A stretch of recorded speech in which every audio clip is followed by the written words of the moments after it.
All right. So it's 12:02. Let's get started. Hello, everyone, and welcome. Just to confirm, this is the webinar for securing utility data and strategies for a stronger, more resilient defense. And we're very excited to have you participate. And before we dive in, we, meaning Marcus, and I, thought it'd be fun to get an idea of your sense of what cybersecurity means within your domain. And so we have a very fun and easy and not graded exercise for some questions through what we use as a Mentimeter. And I'd like to invite everyone to either enter the website with the code, or if you have access to your phone, just pull that up and scan the QR code. And if you're in there, give me a thumbs up down on the right, because I see only about 3 participants active at this time. So if you do have the means, we'd love to get you to just answer 3 basic questions before we dive in. So if you have the means, please dive in, and we'll give you 30 seconds to do that before we get into the fun content. And feel free to put a question in the chat if you're having trouble.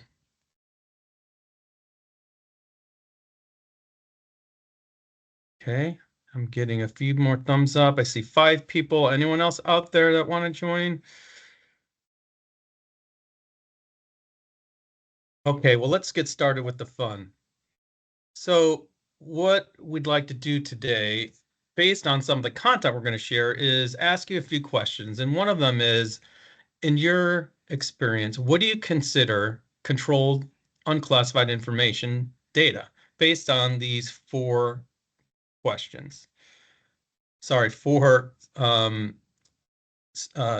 multiple choice options. So you can pick one that is correct, and then you can let me know what you think is your answer by clicking on it. So we have information that is classified as top secret, information that is not classified but still requires safeguarding, public information that anyone can access, and proprietary information that does not require any safeguards. So if you are in here, please put in your answer, and we can discuss what the actual answer is in a minute. Anyone else out there? We got 5 out of 5 respondents. Okay, sounds good. And let's see, we've got 4 that chose B. 1 person that's a proprietary information. Pretty good. Marcus, do you want to let them know what the right answer is? Drum roll. Looks like we've got a bunch of folks who know what CII is and looks like, because B is the correct answer. Awesome. Great job, everyone. That's a good sign for what's to come.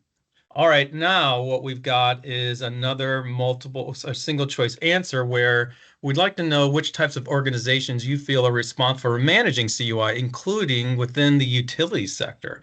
So your options are only federal agencies with intelligence or defense missions, federal agencies and non-federal entities such as contractors, utilities, universities, and research institutions that handle sensitive government-related information, any private company with customer billing, or only state and local public utilities with no federal oversight. So if you guys could try and give us your best option here for this one. Ooh, we got a mixed spread here, almost proportional. Okay, we're getting more and more. Excellent. Love this participation. One more out there if someone's got the means to give us an answer. Awesome. Marcus, want to reveal the correct answer for us? So it's like we're batting a pretty good average here. We've got 5 folks who have the right answer, which is also B, federal agencies and non-federal entities. Awesome.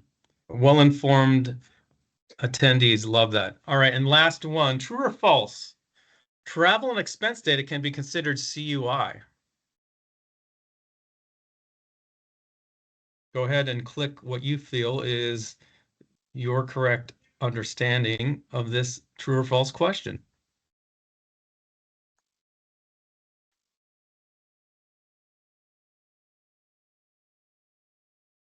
3 out of 6 out there.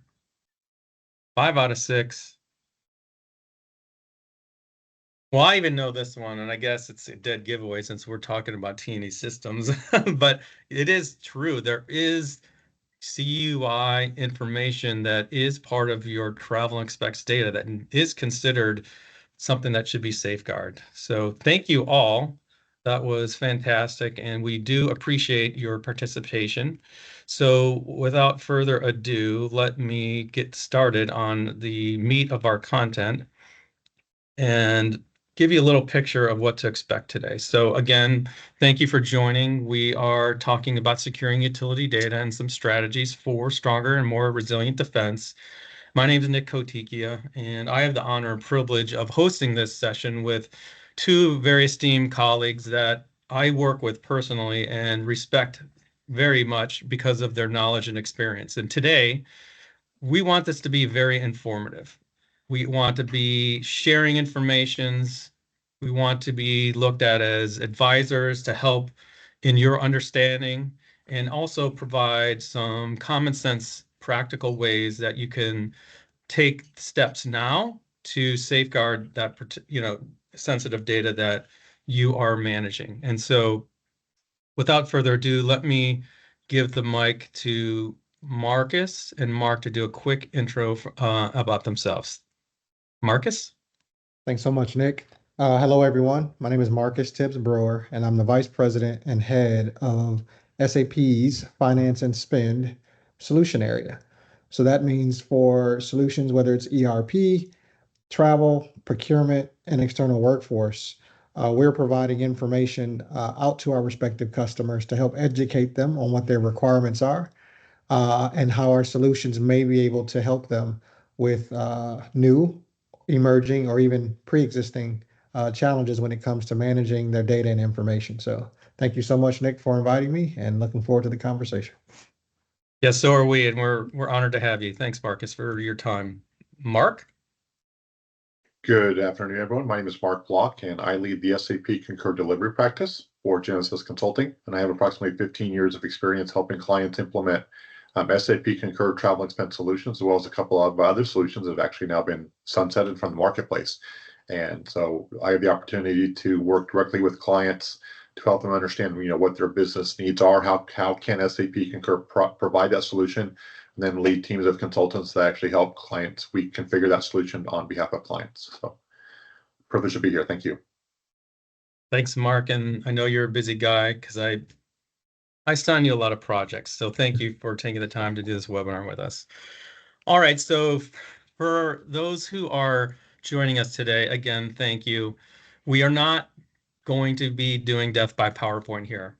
We are going to make this a very interactive and informative discussion, and we encourage you to either save your questions for the end or write down questions you may have. You can put them in the chat, but we're going to go through these topics, and based on the previous conversations Marcus and Mark and I have had, we may not get through all of them. So we put the top priorities up top, and we want to get through at least the first three and hopefully all of them.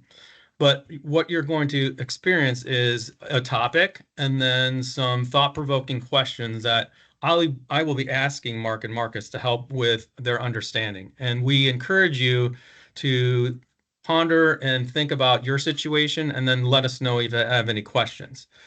But before that, we want to also frame that we understand that if you are in the utilities area or any application area, we know that there is a real threat out there for cybersecurity. And if anyone has been in the news and watching, the threats get more and more sophisticated. And it's not just around your key grids or infrastructure.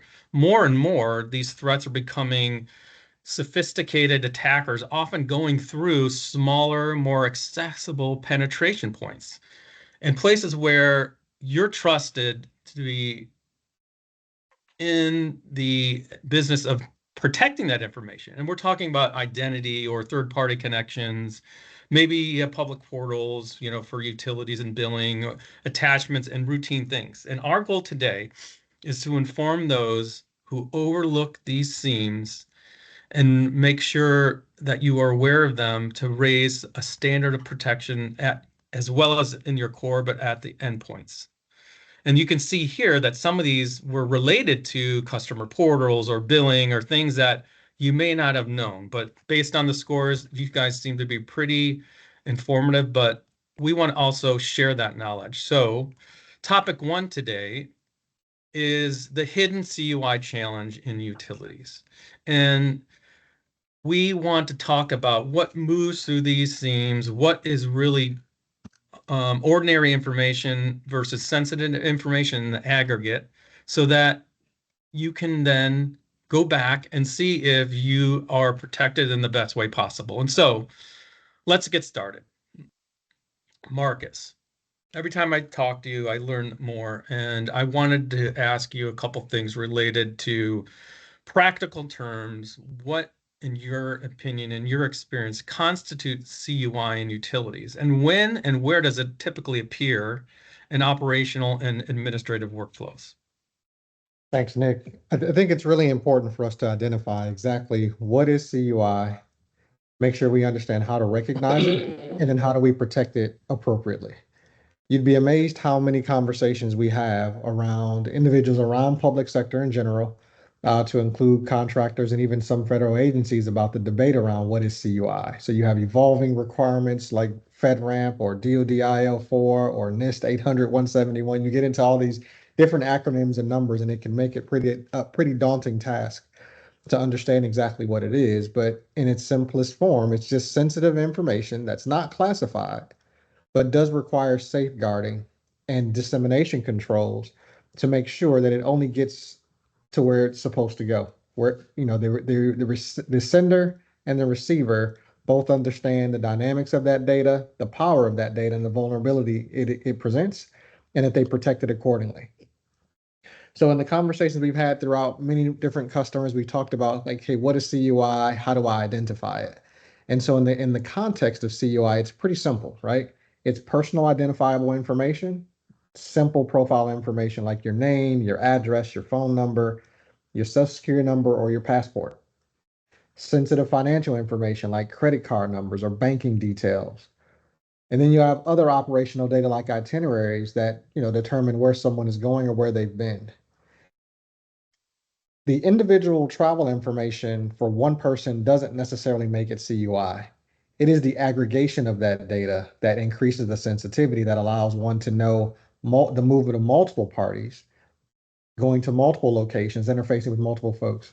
So what we're seeing right now with the threats that we're observing is that folks are piecing together multiple bits of data from different systems, putting it together to formulate an attack plan, whether it be through phishing, whether it be through social engineering, or in worst cases, we're seeing folks target individuals so that they can be compromised, so that they can undermine the internal activities of an organization, which we're going to get into later around the importance of ensuring that your insider threats are just as protected as much as your outside.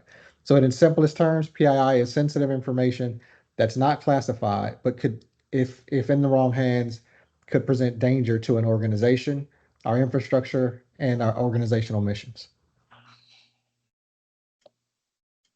Thanks, Marcus. And so I think the core point that I heard you make is it's about aggregation. And maybe you think a name, a location, a code, financial information, credit card data, no big deal. We got that protected. But across the bookings and the receipts and approvals for travel, it can reveal a lot of information that is subject to risk. And so let's pivot now, translating this into daily processes or operations. Mark, you've done a lot of implementations and consulting work and advising to clients. How do routine T&E and invoice workflows, in your experience, inadvertently expose potential sensitive operational information that could be targeted? Thanks, Nick and Marcus. There's some really key points I wanted to share here. First, a very common data points that we often capture in a T&E solution because we want to make sure that we have the proper cost accounting or the proper tracking of where individuals have been traveling for their business. But these are all things, project codes, vendors' names, the destination of travel, or even their facility access. These are all key points that aggregated together could help paint a picture of where someone might be traveling to. Mobile capture, multi-step approvals, often required that individuals in the organization might not have a need to know are exposed to that kind of information.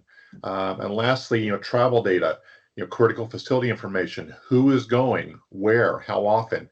These are all critical points that together, can help lead malicious organization or individuals to try to track where you are vulnerable from an access perspective. And, an example that I like to share is the very first company I worked with that helped them implement SAP Concur. And this company was a large multinational company, and they were routinely under cyber attack for industrial espionage because they were a market leader in some of the products that they produced. And they had very legitimate concerns, as what Marcus had sharing a minute ago, and who could hack into Concur to see where they were going, how often, the frequency. And this was so bad to the point that they had a list of about 20 countries that if you were traveling to that country, they had to give you, and issue you a loaner laptop, a loaner phone, or a burner phone, because it was so sensitive that the attacks that they were under effect. And really sometimes, and how this relates to T&E is really some of these efforts, it took almost the entire life of the project of getting that product ready to go, that we were working with security and audit teams to make sure that proper controls and protocols were in place to make sure that travel and expense data did not help paint a picture that could be combined with other information they had gathered and open in the marketplace to open them up for liability or concerns.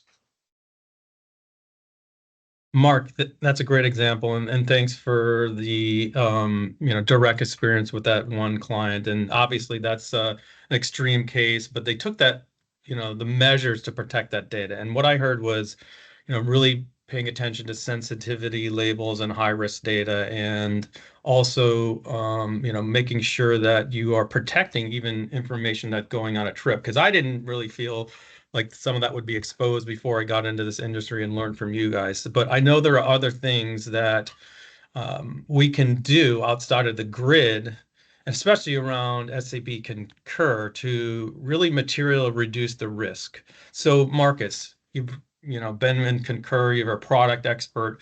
What are controls and potential configurations that you think or see as most effective as expanding your posture outside of the grid? Yeah, I look at it and say Concur significantly reduces the risk in managing CUI by leveraging a combination of technical controls, policy configurations, and user practices. So as we look at some of the cyber requirements that are out there, again, they continue to evolve, and even more so for our US-based utilities. It's becoming increasingly stringent over the last few years and months. And so we want to make sure that we protect with those evolving threats.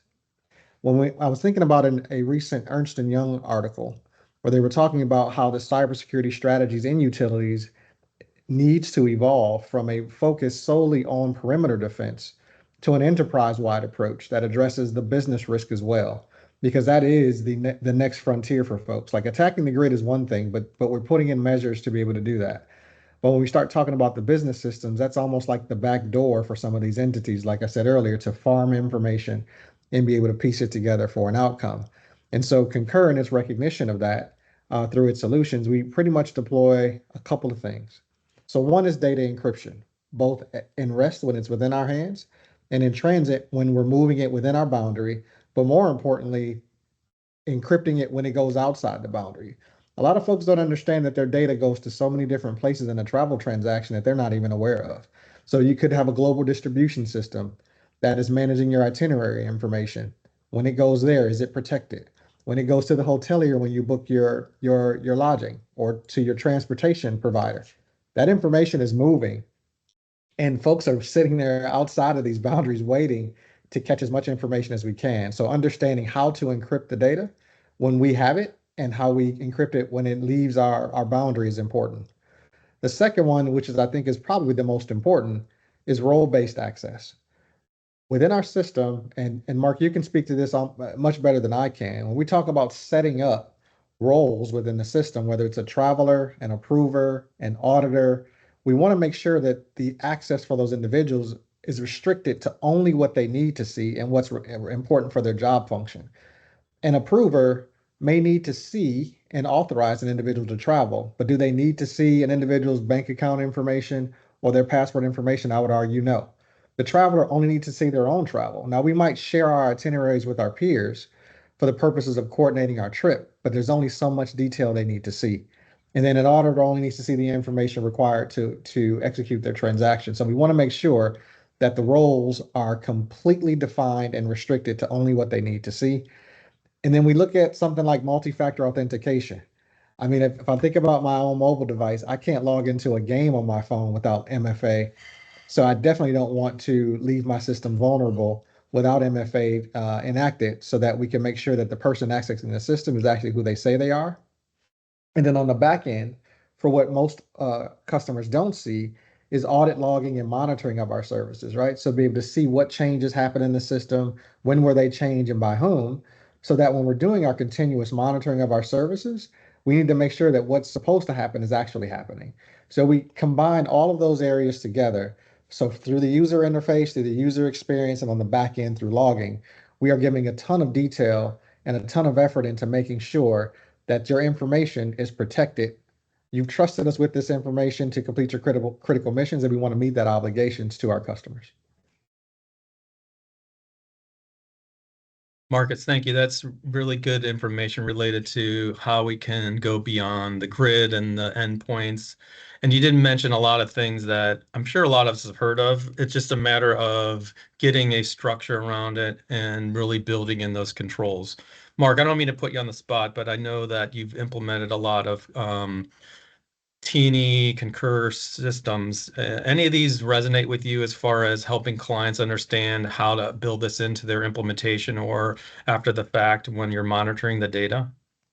Yeah, no, thank you, Nick. It's really good points. One of the things that we do, when we're doing helping companies implement SAP Concur, is we really look at roles and permissions. And a lot of times we don't just say, okay, if you have this role, then you're granted this specific permission in the organization. It's really we ask, is there a need to know? And sometimes what that might do is it might drive perhaps a more complex than usual approach to tracking roles and permissions, but that's needed with this kind of access to sensitive information. Another thing that we really work on the last couple of years around this is that, in the past we just say, okay, want to talk about reporting.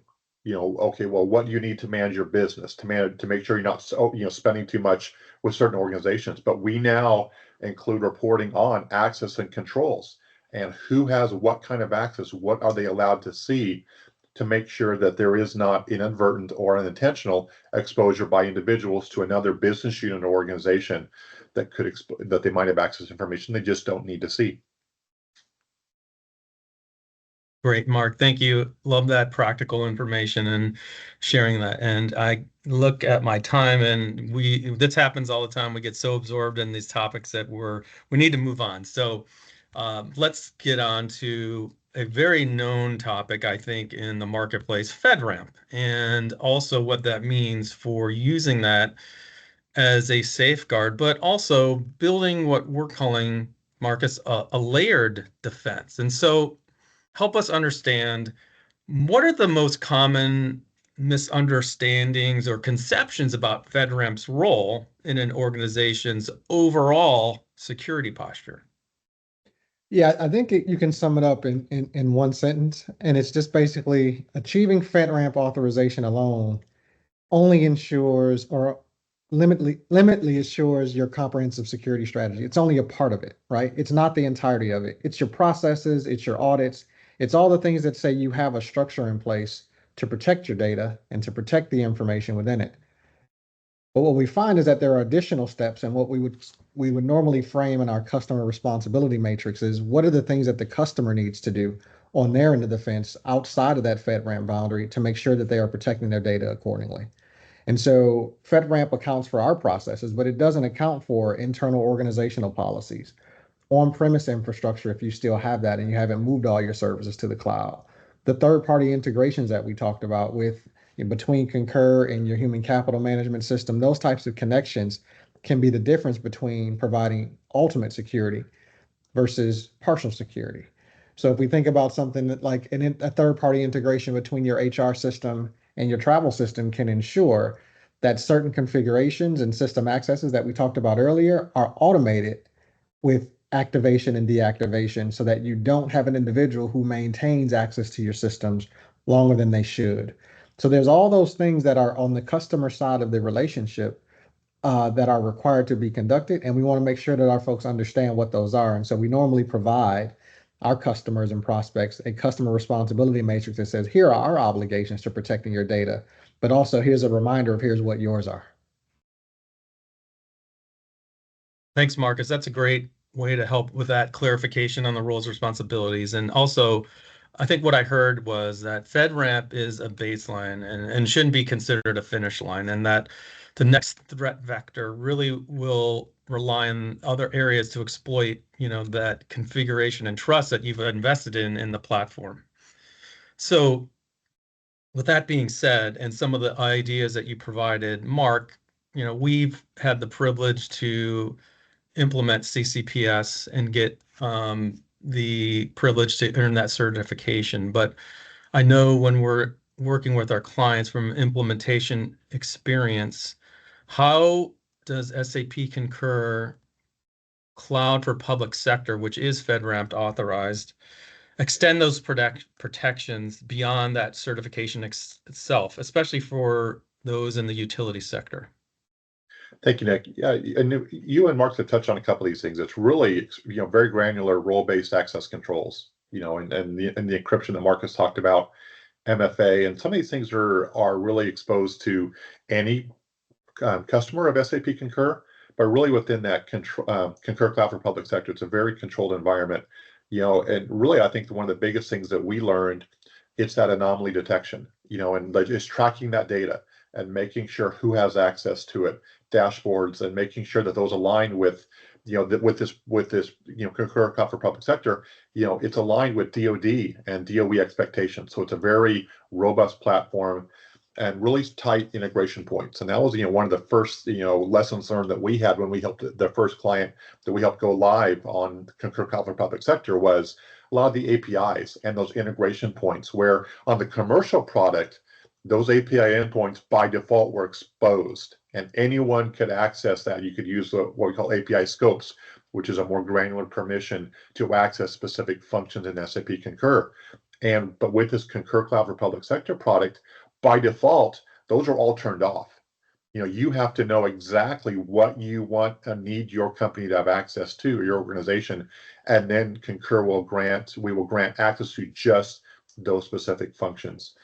So, and that was really driven by the fact that malicious users could use open API endpoints that the company might not be using, but if they gain the proper credentials, they could still access information. So with this new cloud product that's more secure, those are all turned off by default. And that's really important because, it's understanding not just the data that's there, but controlling at a very granular level. And it's a learning process that the companies has to go through, organization has to go through to manage that. And just kind of one last thing, as a good example of this is learning FedRAMP. I once had someone come to me a couple of years ago and said, well, Genesis, you need to get FedRAMP certified, and TechStamp certified. And that was kind of eye-opening to me that individual, well-intentioned as it was, they didn't understand in the first place what FedRAMP solutions were, as Marcus talked about a minute ago. Yeah, I agree. And I'm so glad we have this chance to help, I guess, cut through the cloud of maybe confusion and provide some clarity. And I think some of the quick wins that you said made sense.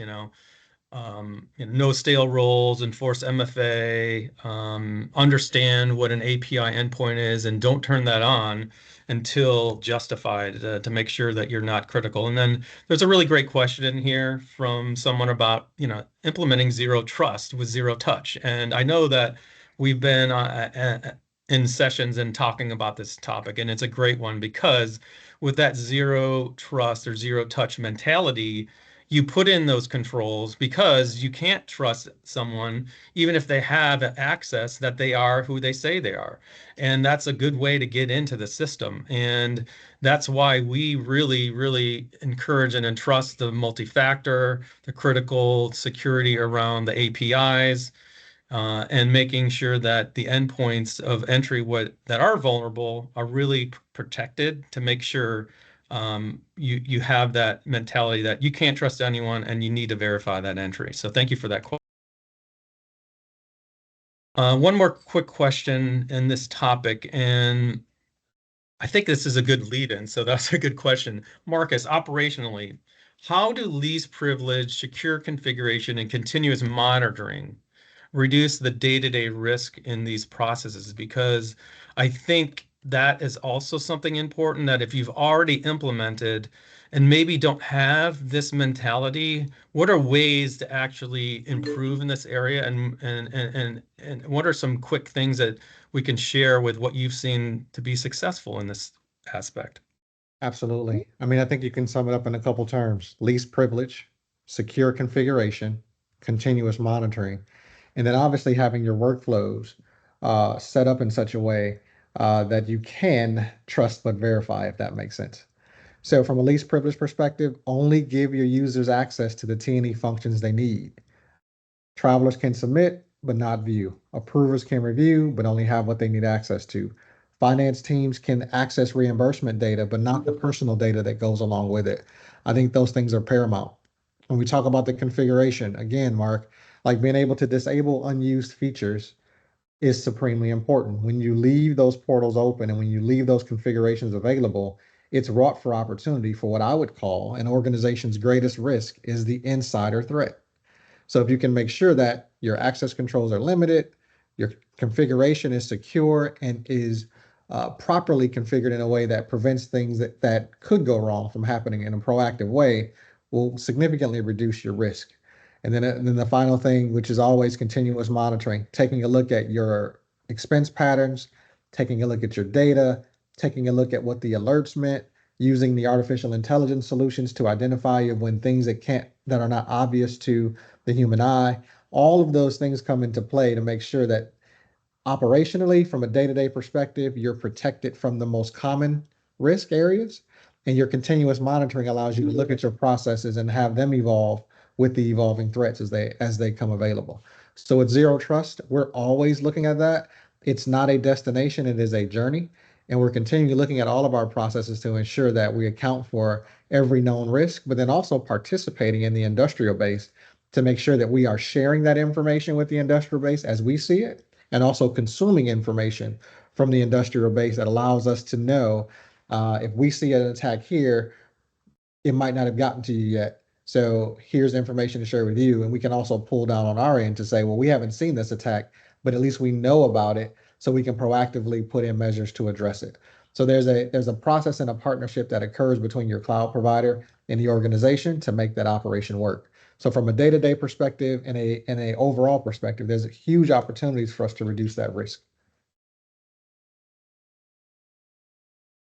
Thanks, Marcus. And I like that global perspective across the enterprise, both between your providers, your software, network. I think that's the comprehensive view that I think everyone strives for, but that's sometimes hard to pull together. And Mark, any other thoughts or examples you wanted to add this before we head into topic 3? I just have a couple quick comments. Thank you, Nick and Marcus. It's a few minutes ago, Marcus mentioned about integrations, and that's a good point where you can have Concur or you can have your ERP really locked down. But what about Active Directory? Because Active Directory likely feeds into both of those applications, Concur or your ERP. So is an exposure in Active Directory, what else could that subsequently expose to? The other thing is just understanding, there's no single point you have to overlook. I did some recent training for GSA as part of our support for go.gov, that large, solution that's very much in the news these days. And it just, reinforced the need to be aware of where you are. Do you use, years ago there was, the good container. People would store, if you had an Apple phone, use a good container to store your devices. Or, so do you require your individuals, your users, to use a VPN on their mobile phone before they access any company-based organization, whether it's Teams, Concur, or anything else? Just provide that extra level of security, because you just don't know if you're in a cafe who may have sniffing devices that's logging who your access controls, what you're accessing, and even credentials might be exposed. Thanks, Mark, and really appreciate the practical experience in sharing that information to help with the understanding of where threats might occur and how to help protect them.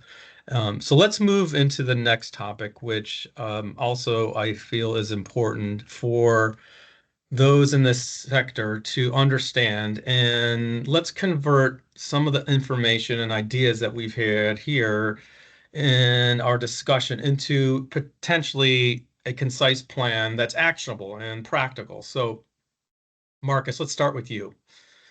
Let's say you're in the utility sector, yeah, you're learning a lot, and you're charted with coming up with a plan, let's say for the next 30, 60, 90 days, that will focus on protecting the entire infrastructure assets or even just the T&E aspect of your critical enterprise applications.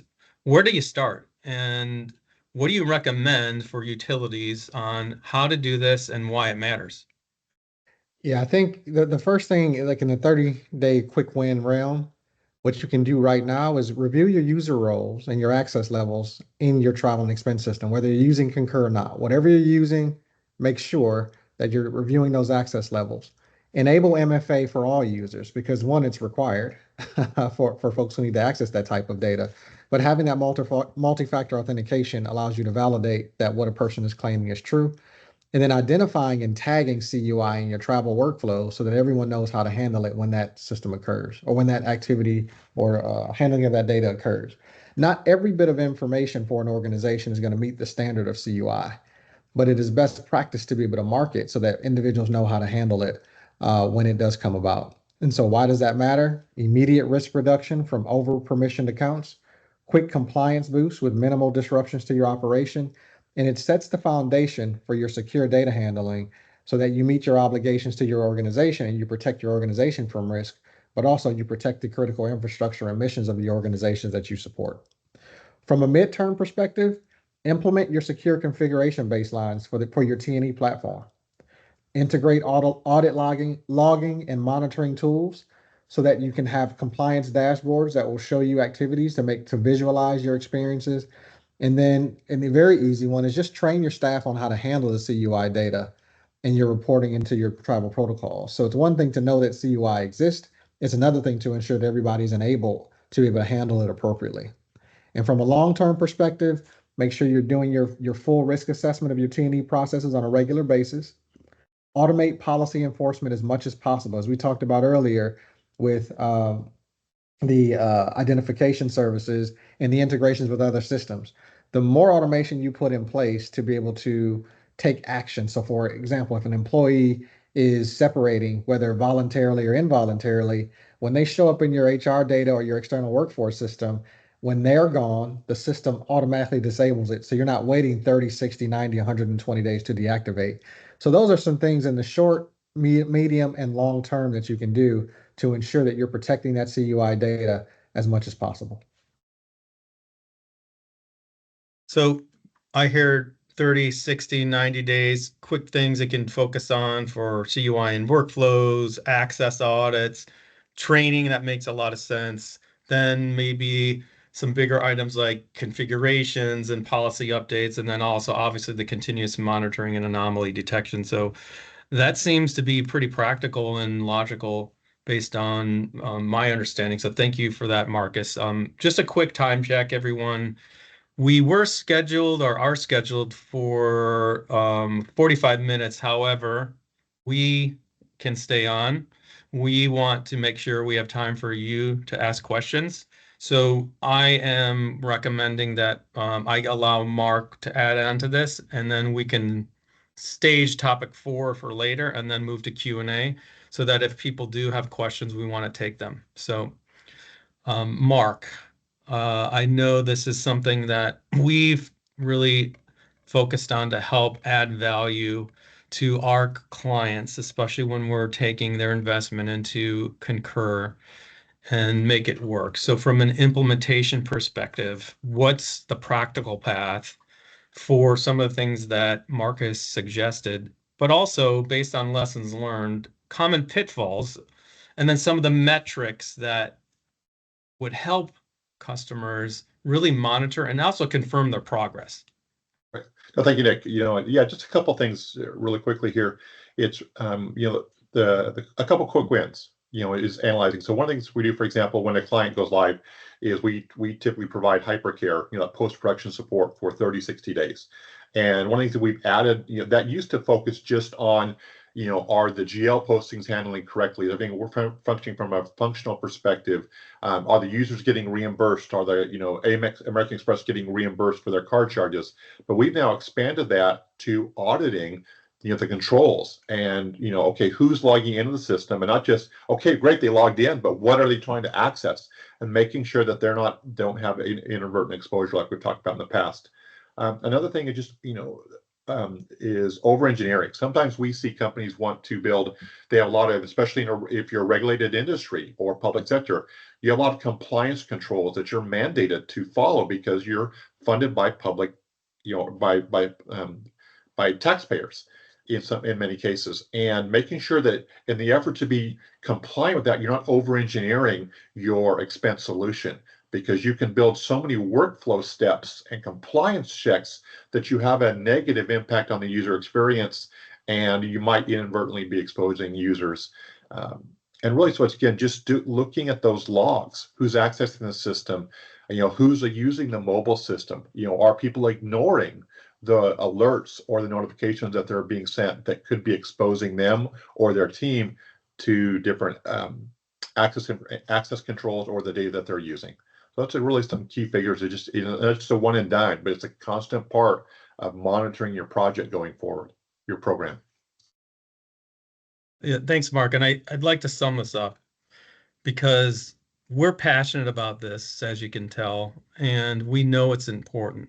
And we want to leave you with some practical next steps you can take now.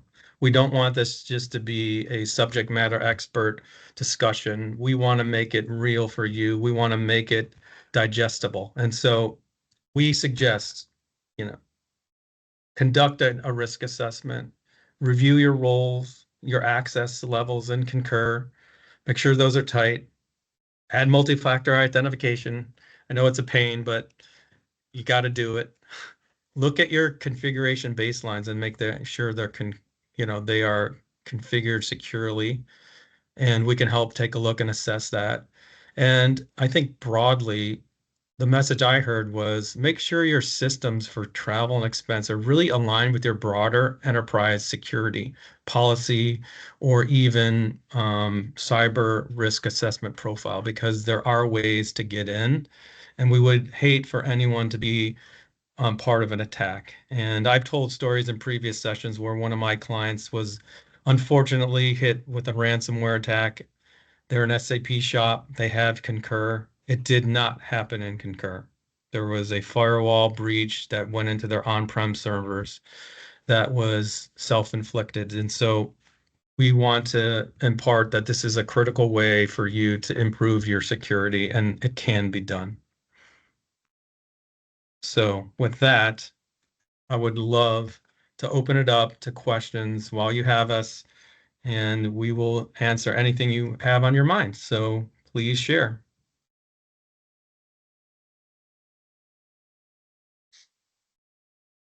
Nick, while we wait for a question to come in, I would like to go back to the previous question around zero trust and how do we Yeah, manage please do. That was with great. internet Yes. access. Yeah, go for I it. think one of the things we recognize is that, especially in the area of travel and expense, it is very difficult to interface with the hospitality industry without the internet. So the way we look at it is we want to protect the data within our control as long as we can while it is within our boundary. And so what Concur offers is multiple solutions. So we have our commercial data center, and then we have what's called the commercial cloud for public sector platform. That is a sovereign cloud, basically a community cloud dedicated only to organizations with like requirements or like security needs. And so I want to differentiate between the two. We obviously have our commercial solution that 60,000 customers and 60 million users around the globe use, but we also have our environment set up in a separate enclave, a portion of the AWS Gov Cloud that allows us to reduce the time by which that data is exposed to public clouds by having this community cloud that does close off the networks, that does have identity first controls and standards that ensure that we, to the greatest extent possible, without shutting these organizations down from talking to any external party. But we want to make sure that we protect that information as much as possible in that sovereign cloud setup for that purpose. So it's not an absolute solution, because I mean, the easiest way for any entity to protect itself from an outsider threat is to not let anyone in or anyone out, but then you can't do business.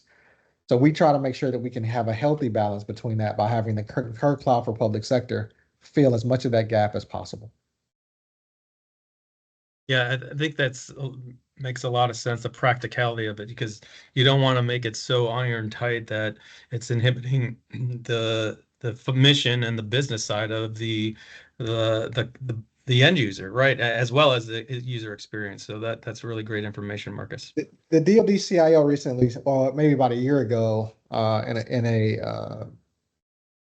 event, said the DoD has a very easy way to protect itself and all of its vulnerabilities. It can just shut out the rest of the world. But then it Yeah. basically becomes a brick, right? It Right, basically becomes right. an organization that's disconnected, cannot interface within the industry that it relies upon for it to operate as efficiently as it can and as it must. And I think other organizations should also consider that as well. Absolute assurance is impossible. Reasonable assurance with the right partners and the right processes and the right solutions, whether it's cloud or otherwise, will be able to get you to where you need to go so that you can deliver the high quality services to your customers, your markets, your stakeholders. There's a reasonable way to accomplish that. And Concur and Genesis Consulting are here to help them realize those benefits with the services that we offer. Absolutely. All right. Any final departing questions or comments from participants? I see we still have some people. Andy, Christina, Chandra, Celine, Scott, Willa.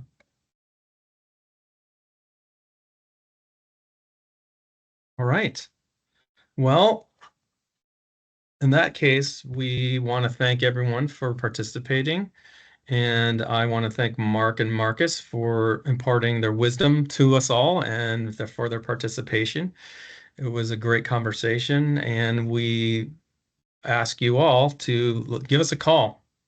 Even if it's just a question, we are here to be your advisor, to be your trusted partner. And really, we're just trying to help make sure that you understand all the things that you can to protect your systems, because we know it's not an easy task, but it is a goal that you can achieve. So thank you for that, and have a great day and a great Labor Day weekend. All right. And thank you, Nick, for hosting. Really appreciate you guiding us through this conversation. And I hope that everyone was able to get out of it what they expected and maybe even a little bit more. So thanks for hosting this. Of course, my pleasure. All right, everyone. Hope to see you again. Have a great day. Thank you. Stay safe. Thanks. Bye-bye.